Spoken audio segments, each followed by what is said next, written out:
Hello, Abraham. It was good that I came up here on Have a Fit, because I've been having a fit.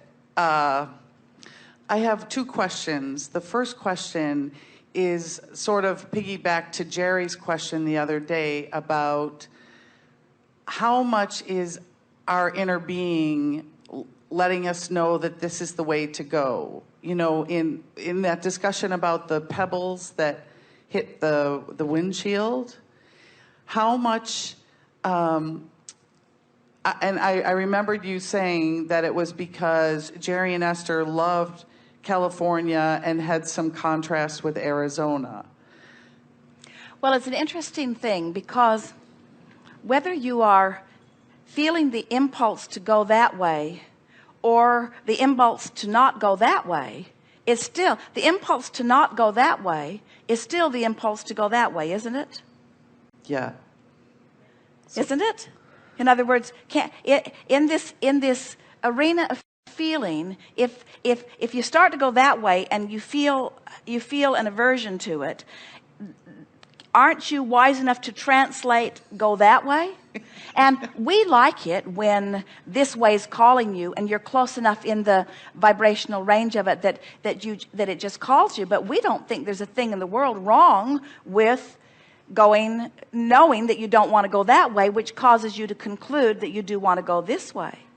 So the answer to your question is, the source within you is always calling you strongly, loudly, in the direction of what it not only knows that you want, but what it knows that you've already become.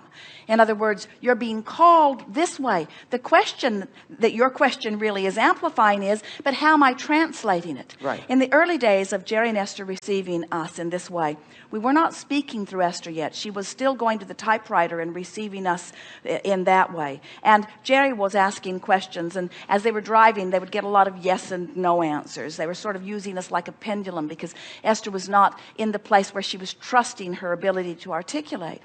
And one night they decided to play a game with friends, the only people that they had at that point told about their Abraham experience. And they were living in Phoenix, Arizona, and they said to their friends, go out somewhere, take your car and go lose yourself somewhere in this valley. Now it's more than 50 miles east, west, and north and south. It's a very big valley. And they said, do you want us to go to Scottsdale, or do you want us to go to Mountain Shadows, or do you want us to go to Tempe or to Mesa or to Ahwatukee? Do you want us to go to Glendale? Do you want us to go to Phoenix? They said, anywhere, go anywhere in this area. We're going to get Abraham to come and find you. So they took their car and they went, and Jerry and Esther confidently got behind the wheel. Jerry is driving, and Esther is receiving impulses from Abraham. And so sometimes Esther would say, don't go that way, and because she could feel that, in other words, it was either that way or that way or that way. And so she could feel that it's not that way, and it's not that way, it must be that way. She was sort of feeling her way along. And so they went to a place and we said here, and they were nowhere around. And then we went to another place and we said here, and they were nowhere around. And Esther's getting pretty irritated with us, because she's feeling very strong guidance that she believes, but when she gets there, there is to back it up. They gassed the car up twice that night. That because their promise was nobody goes home until we finally, just before sunup, they found them. And Esther, by then, was furious with everyone. And she said, first we went to Mountain Shadows. We were behind the hotel by the dumpster. And they said, well, we were there. And then Esther said, and then we went to Scottsdale and we were behind the Benihanas. And they said, well, we were there. And as they went down their list of places, they had been at all of them, but they said, well, we kept receiving the impulse to keep moving. Ah.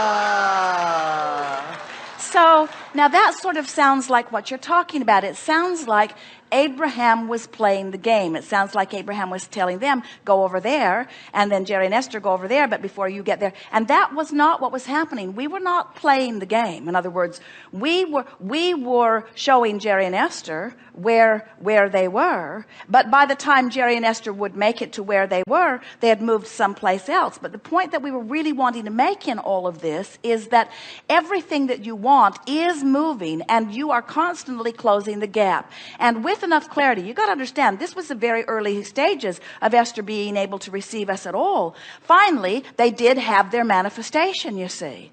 And so the source within you is not ever playing games with you. You are the one that are doing the creating of your life experience. The source within you does nothing other than trust that you are in the perfect position to be the creator of your own reality. That's the thing that we really want to point out to you. That's the trust that we want you to garner, not trust in source so much, or trust in guidance. We want you to trust yourself. We want to trust you as we trust you. Think about it. You are the leading edge of all that is eternal. Don't you think that's quite a bit of trust the source has in you? Yes. Source trusts you to get out there and mix it up, because source knows the process. Source knows that this perfectly balanced platform will inspire within you expansion. And source knows that no matter what, you cannot be permanently separated from that expansion. So source has no reason to worry, because source understands the process. And that's what we're trying to, in a way, convince you of. We want you all to start relaxing in your eternalness. We want you to start feeling better. The fact that you exist here means that you are leading edge. It means that you've come with great reason. It's time for you to lighten up and love yourself and live in the moment more and enjoy the moment and be proud of who you are, proud even of the fit you're throwing, because the fit you're throwing is part of the process of going through the data and extending the desire. We just want you to be aware of the fits and to know the difference between feeling bad and feeling good, and to want to feel good enough that you're willing to reactivate on a conscious level your own guidance, so that you can have the satisfying, joyful, expanding growth, not just the expanding growth. A lot of people on this planet are adding immeasurably to the expansion and are miserable now because they're not listening to their guidance. They're watching someone else's approval or disapproval. And we think when you find yourself throwing a fit, it's because you're trying still to find that place between giving yourself the permission to guide yourself by the way you feel. You are on a stage, a big part of your life, and when you're not on a stage, you're moving around amongst people who have seen you on the stage, and it's very difficult for someone, especially in your position, but it's true of everyone to some extent, to separate who you are and how you feel from someone else's perception of who you are and how they feel about you. That's not an easy thing. It's easy if you are off on an island by yourself. It's easy if you are an introvert, or if you work in a small office. It's easy if you don't get out much. It's easy if you surround yourself with people who think just like you do. But to be out in the open with so many people forming their personal opinions of you who don't know necessarily what you know, you really have to get to the place fast of not giving a rip what they think. But how can you not give a rip about what they think when their response to you is important to what you are about? So this is the fit that you're throwing. You're in this process of reconciling. And so we would say, get out there and entertain yourself. Let your audience be the source within you, because when you hit timing, the source within you enjoys it beyond description. Let yourself surprise yourself.